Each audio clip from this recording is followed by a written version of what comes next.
日放假，專程嚟到大埔呢度，你估下我做咩？睇到我呢身裝扮就知道啦，我就係特登過嚟呢度踩單車啦，順便感受下大埔海濱公園大自然嘅氣息。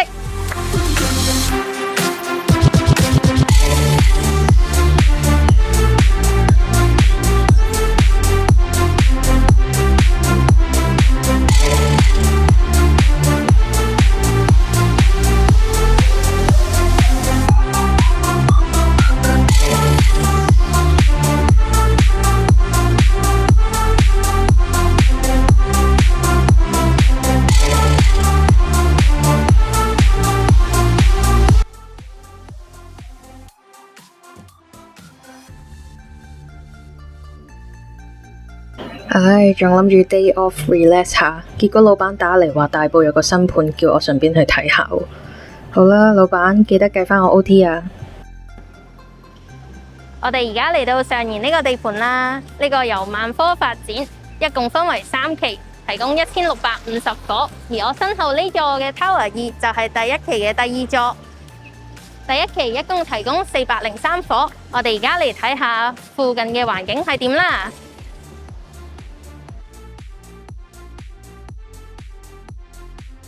呢個地皮喺2020年由萬科同青建國際大概以37.05億奪得，每方尺樓面地價約4738元。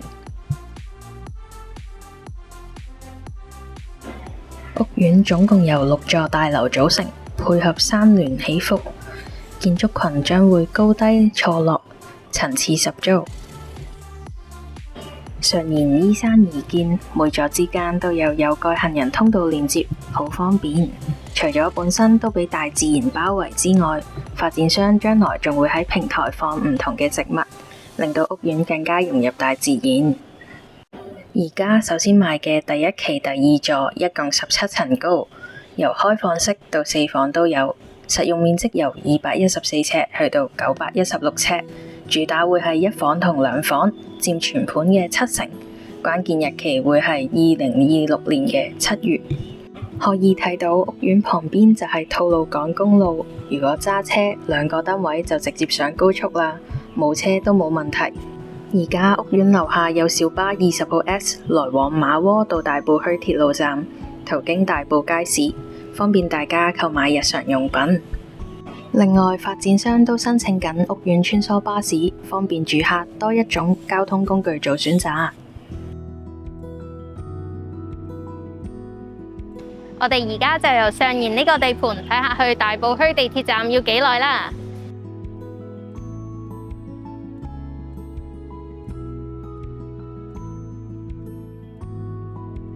A few minutes later，我哋而家到大埔墟地鐵站啦，大概4分鐘左右嘅車程。最後，如果大家對呢個樓盤有興趣，歡迎揾我 Ida，下次見。